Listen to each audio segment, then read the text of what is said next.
दोस्तों yes bank की बात करें तो स्टॉक के अंदर आज हमने पॉजिटिव क्लोजिंग देखी है और अच्छी बात यह रही कि स्टॉक की क्लोजिंग 20 के ऊपर रही है। भले ही तेजी बड़ी नहीं है लेकिन आने वाले समय में एक ज़बरदस्त तेजी आ सकती है। इसके पीछे वजह है बड़े फंड हाउस की ज़बरदस्त खरीदारी। आज जो बड़ी डील हुई है उसमें ज़्यादा करके सारी की सारी खरीदारी है और बिकवाली रिटेल इन्वेस्टर की तरफ से, जो इशारा है कि आने वाले समय में यस बैंक में हमें एक नई तेजी का दौर शुरू होता हुआ दिखाई दे सकता है। यहाँ पे बैंकिंग सेक्टर को लेकर बहुत सारी अपडेट है जिनको एक एक करके हम डिस्कस करने वाले और जानने की कोशिश करेंगे क्या यही मौका है जब हमें अच्छे बैंकिंग शेयरों में निवेश कर लेना चाहिए। दूसरी तरफ अगर आप देखें तो यहाँ पे बड़े बड़े म्यूचुअल फंड ने भी इन्वेस्टमेंट किया हुआ है, जो इशारा कर रहा है कि यस बैंक में इस समय लोगों का निवेश आना शुरू हो चुका है।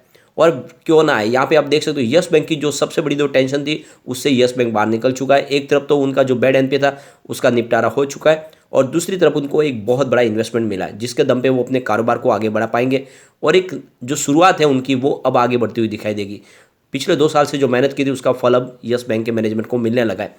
यहाँ पे सबसे पहले अगर हम बाजार की बात करें तो आज आप देख सकते हो कि काफ़ी ज़्यादा गिरावट के साथ शुरुआत हुई थी। पूरे दिन बाजार में हमने गिरावट का माहौल भी देखा लेकिन बाद में पूरा पासा पलटा और पॉजिटिव क्लोजिंग रही। इसके पीछे वजह थी कि आज एक्सपायरी में काफ़ी ज़्यादा हमें उठापटक देखने को मिली। निफ्टी 50 की बात करें तो 18,191 के स्तर पर क्लोजिंग थी जहाँ पे हमने 0.38% की तेजी देखी। निफ्टी बैंक की बात करें तो 43,252 के स्तर पे क्लोजिंग देखी जहाँ पे 0.99% की तेजी थी, यानी लगभग 1% की तेजी आज बैंकिंग शेयरों में थी। निफ्टी पीएसयू बैंक की अगर हम बात करें तो 4,254 के स्तर पे 0.72% की तेजी थी और निफ्टी प्राइवेट बैंक में 21,978 के स्तर पे 1.03% की तेजी थी। तो आप देख सकते हो कि लगभग 1% के आसपास की तेजी थी बैंकिंग शेयरों में। अब यहाँ पे अगर हम यस बैंक की बात करें, स्टॉक की शुरुआत 19.90 पर हुई, यानी नेगेटिव शुरुआत हुई क्योंकि कल की क्लोजिंग 20.15 पर थी। अब गिरावट होने की वजह पीछे देखिए सुबह बैंकिंग शेयर में दबाव दिखाई दे रहा था और माहौल भी गिरावट का था, इसी वजह से शुरुआत निगेटिव हुई और लो बना 19.75 का, लेकिन जल्दी पॉजिटिव माहौल जैसी बना 20.35 का हमने हाई भी बनते हुए देखा और अंत में क्लोजिंग 20.20 पर रही जहाँ पे 0.25% की तेजी देखी, यानी लगभग आप देख तो मामूली सी तेजी थी, बड़ी तेजी नहीं थी, लेकिन क्लोजिंग 20 के ऊपर ये बहुत बड़ी बात हो जाती है। पिछले 5 दिन के हिसाब से स्टॉक में हमने 9.49% की तेजी अभी देखी हुई है। आप देख सकते हो कि स्टॉक काफ़ी शानदार दौड़ा है। जिस तरह से अगर आप देखें तो हमने 17 का स्तर भी देखा था जब गिरावट हुई थी 26 तारीख को बाजार में भयंकर, लेकिन उसके बाद में काफ़ी अच्छी रिकवरी भी हुई और स्टॉक फिर से 20 के ऊपर चला गया। इसके रिटर्न को अगर देखें तो पिछले 5 साल के हिसाब से इसने 93% का भी फिलहाल निगेटिव रिटर्न दिया है। 3 ईयर के हिसाब से 58% का निगेटिव रिटर्न है। यह आप देख सकते हो कि जो इनके पुराने जो प्रमोटर थे राणा कपूर, उसके समय का दौर था जब उस समय लोगों को लॉस हुआ था क्योंकि स्टॉक 400 से गिरते हुए नीचे आ गया था। लेकिन 1 ईयर के हिसाब से देखें तो 44.96% यानी 45% का फिर से इसने पॉजिटिव रिटर्न दिया है। 3 मंथ के हिसाब से इसने 30% का पॉजिटिव रिटर्न दिया है और 1 मंथ के हिसाब से भी 18% का पॉजिटिव रिटर्न दिया है। और तो आप देख ही सकते हो कि जो गिरावट का दौर था वो थम चुका है। अब यहाँ पे एक बहुत अच्छी गुड न्यूज़ निकल के आ रही है। ये रिपोर्ट आरबीआई और एसबीआई की तरफ से निकल के आ रही है कि आने वाला जो 2023 है वो भी शानदार रहने वाला है बैंकिंग सेक्टर के लिए, यानी लगातार बैंक अच्छा कर रहे हैं। इस साल तो 2022 तो काफ़ी शानदार है, लेकिन 2023 भी उनके लिए अच्छा रहेगा और इसके लिए ज़रूरी है कि बैंकों को भी अपनी डिपॉजिट रेट है उसको बढ़ाना होगा क्योंकि लगातार प्राइस हाइक तो हो गई है, लेकिन आप देखिए रेपो रेट के सामने इन्होंने अपनी डिपॉजिट की रेट को नहीं बढ़ाया। इसमें इंटरेस्ट रेट वही की वही और इसमें अब इसको बढ़ाना होगा, वरना फिर लोगों की तरफ से जो डिपॉजिट बैंकों में आ रहा है वो कम हो सकता है। तो यहाँ पे एसबीआई के चेयरमैन दिनेश खारा की तरफ से कहा गया कि 2022 जिस तरह से बैंकों के लिए अच्छा रहा वैसे ही 2023 में रहेगा। बैंकों की जो बुक है वो उसमें काफ़ी ज़्यादा इंप्रूवमेंट हो रहा है, काफ़ी शानदार रही है। आप देखें तो यहाँ पे जो हेल्दी ग्रोथ हो रही है और दूसरी तरफ देखें एसेट क्वालिटी में सुधार हो रहा है, बेड लोन में रिकवरी हो रही है, क्रेडिट ग्रोथ में बढ़ोतरी हो रही है और एक तरह से देखें तो अभी बैंकों के लिए एक अच्छा पीरियड शुरू हो चुका है। तो यहाँ पे अब आरबीआई और एसबीआई का भी मानना है कि जिस तरह से लगातार रेपो रेट बढ़ाई उस हिसाब से यहाँ पे डिपॉजिट के लिए आप इंटरेस्ट रेट नहीं बढ़ाएंगे, उसको बढ़ाना जरूरी है, तभी बैलेंस बन पाएगा और बैंकों का कामकाज आगे अच्छे से चल पाएगा। पिछले कुछ समय में ही देखें तो आरबीआई ने 225 बेसिस पॉइंट की यहाँ पे रेपो रेट में बढ़ोतरी कर दी, यानी लगातार बढ़ी है, जिसमें आप देख सकते हो पहले 40 बेसिस पॉइंट, उसके बाद 50 बेसिस पॉइंट और उसके बाद देखें तो 50 बेसिस पॉइंट की बढ़ोतरी फिर हुई, उसके बाद 50 बेसिस पॉइंट की और सितंबर में बढ़ोतरी की। तो लगातार ये जो है रेपो रेट तो बढ़ी है। दूसरी यहाँ पे एक बड़ी अपडेट और है।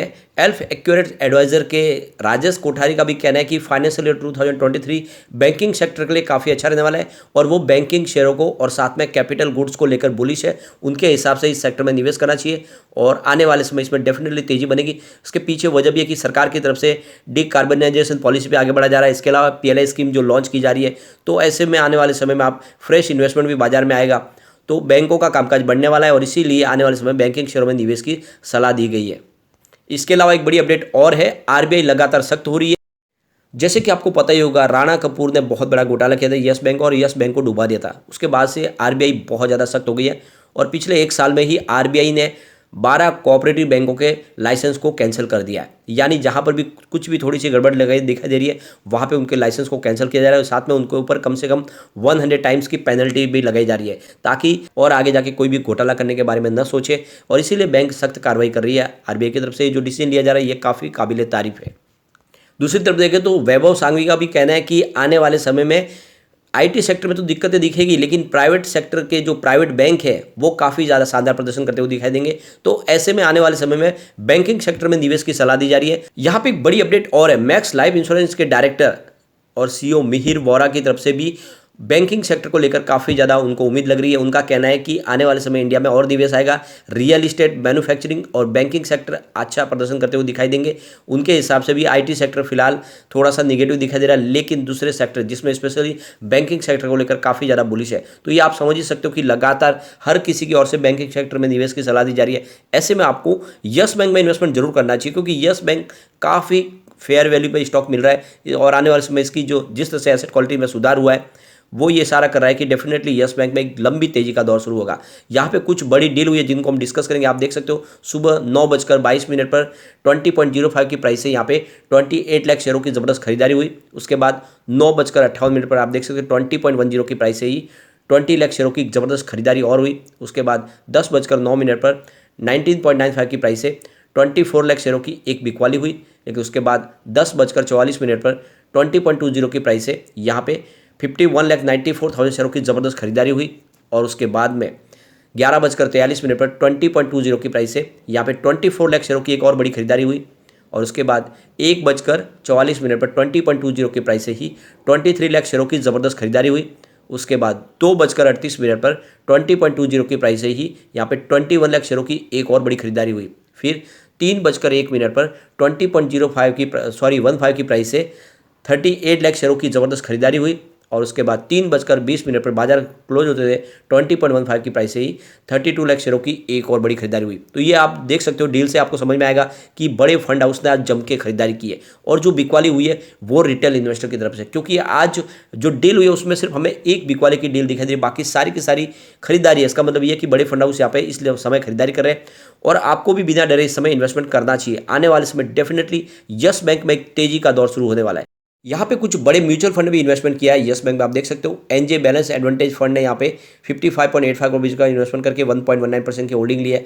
Nippon India ETF Nifty mid cap ने यहाँ पे 9.22 रुपीज़ का इन्वेस्टमेंट किया है, 1.22% की होल्डिंग ली है। इसके अलावा Motilal Oswal Nifty mid cap 150 ने यहाँ पे 8.06 करोड़ रुपीज़ का इन्वेस्टमेंट करके 1.22% की होल्डिंग ली है। Nippon India Nifty mid cap 150 ने यहाँ पे 6.50 रुपीज़ का इन्वेस्टमेंट किया है, 1.22% की होल्डिंग ली है। इसके अलावा IIFL क्वांट फंड ने यहाँ पे 3.38 रुपीज़ का इन्वेस्टमेंट किया है और 3.25% की होल्डिंग ली है। Motilal Oswal Nifty mid cap 100 ने 3.27 रुपीज़ का इन्वेस्टमेंट करके 1.5% की होल्डिंग ली है। इसके अलावा ICICI Pru Nifty mid cap 150 ने यहाँ पे 2.29 रुपीज़ का इन्वेस्टमेंट किया है, 1.22% की होल्डिंग ली है। मीरे एसेट निफ्टी मिड कैप 150 ने 1.9 रुपीज़ का इन्वेस्टमेंट करके 1.22% की होल्डिंग ली है। तो ये तो आप समझ ही सकते हो कि बड़े बड़े म्यूचुअल फंड यहाँ पे इन्वेस्टमेंट किया है, स्पेशली मोतीलाल ओसवाल की तरफ से काफ़ी अच्छा निवेश हुआ है और ये इशारा है कि आने वाले समय यस बैंक डेफिनेटली अच्छा करेगी।